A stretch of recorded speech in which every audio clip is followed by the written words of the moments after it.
عزیز طالبات السلام علیکم۔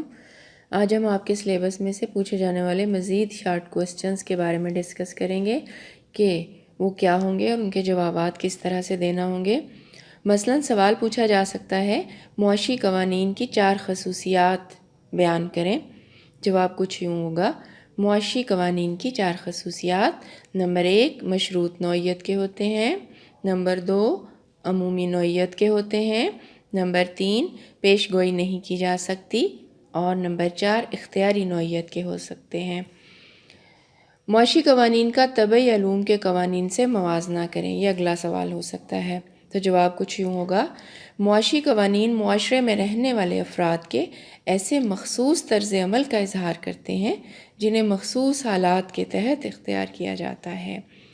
یہ مشروط، عمومی اور اختیاری نوعیت کے ہوتے ہیں۔ ان کی پیش گوئی نہیں کی جا سکتی اور خلاف ورزی کی صورت میں کوئی سزا یا جرمانہ بھی نہیں ہوتا، جبکہ طبعی علوم کے قوانین کا تعلق مادے سے ہوتا ہے جو کہ ایک بے جان شے ہے، لہٰذا ایک عمل بار بار دہرانے سے ایک ہی نتیجہ نکلتا ہے۔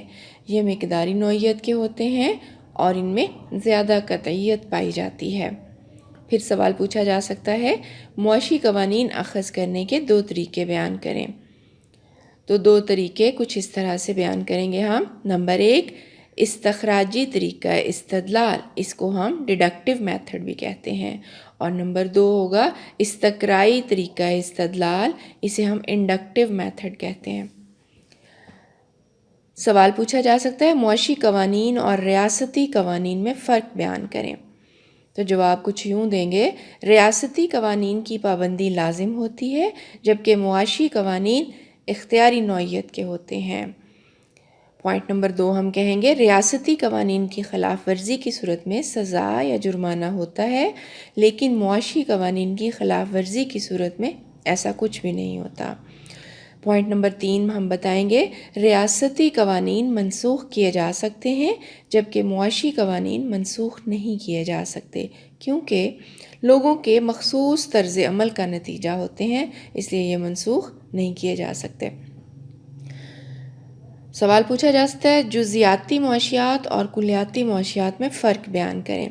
جواب کچھ یوں ہوگا، جزیاتی یعنی جزوی معاشیات میں معیشت کے مختلف شعبوں کا الگ الگ چھوٹی اکائیوں کی صورت میں مطالعہ کیا جاتا ہے، مثلاً کسی شے کی طلب، قیمت کا تعین اور کسی صارف کا رویہ وغیرہ، جبکہ کلیاتی معاشیات میں معیشت کا مجموعی طور پر جائزہ لیا جاتا ہے اور مسائل کو بین الاقوامی سطح پر بیان کیا جاتا ہے، مثلاً قومی آمدنی، مجموعی طلب، قومی بچت اور بین الاقوامی تجارت وغیرہ۔ مزید سوال پوچھا جا سکتا ہے اثباتی یا ایجابی معاشیات سے کیا مراد ہے؟ جواب ایسے دیں گے، اثباتی یا ایجابی معاشیات میں معاشی مسائل کے اسباب اور نتائج بیان کیے جاتے ہیں، حالات کا جوں کا توں مطالعہ کیا جاتا ہے اور معاشی زندگی کے بنیادی حقائق کا غیر جانبدارانہ مشاہدہ اور تجزیہ کیا جاتا ہے، جیسا کہ کلاسیکی معیشت دانوں کا معاشیات کو محض علم الحقیقت کہنا اور پروفیسر رابنس کا اسے غیر جانبدارانہ علم کا درجہ دینا وغیرہ۔ مزید سوال پوچھا جا سکتا ہے اطلاقی یا نظریاتی معاشیات کی تعریف بیان کریں۔ جواب ہوگا، نظریاتی معاشیات میں جو قوانین اور اصول بیان کیے جاتے ہیں ان کا کسی ملک کے مخصوص حالات پر اطلاق کر اس ملک کے معاشی مسائل کو حل کرنے کے لیے عملی اقدامات کرنے کا نام اطلاقی یا نظریاتی معاشیات ہے۔ سوال پوچھا جا سکتا ہے استقرائی طریقہ استدلال اور استخراجی طریقہ میں فرق بیان کریں۔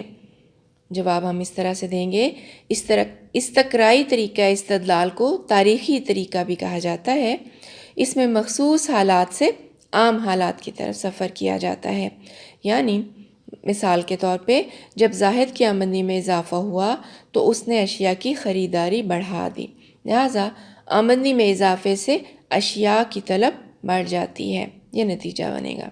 استخراجی طریقہ یا کلاسیکی طریقہ، اس طریقے میں عام حالات سے خاص حالات کی طرف سفر کیا جاتا ہے، یعنی عام اور سادہ حقائق کو بنیاد بنا کر ان سے خاص نتائج اخذ کیے جاتے ہیں۔ مثلاً انسان فانی ہے، کیونکہ اسلم بھی ایک انسان ہے لہٰذا وہ بھی فانی ہے۔ اسی طرح سے جب کسی شے کی قیمت کم ہوتی ہے تو اس کی طلب میں اضافہ ہو جاتا ہے، اسے ہم قانون طلب کا نام دیتے ہیں۔ پھر سوال پوچھا جا سکتا ہے معاشیات کی عملی اہمیت کے 4 نکات بیان کریں۔ نمبر 1 معاشی مسائل کا حل، نمبر 2 تاجروں کے لیے مفید مشورے، نمبر 3 سیاستدانوں کے لیے رہنمائی، نمبر 4 صارفین کی مدد۔ آج کے لیے بس اتنا ہی۔ اللہ حافظ۔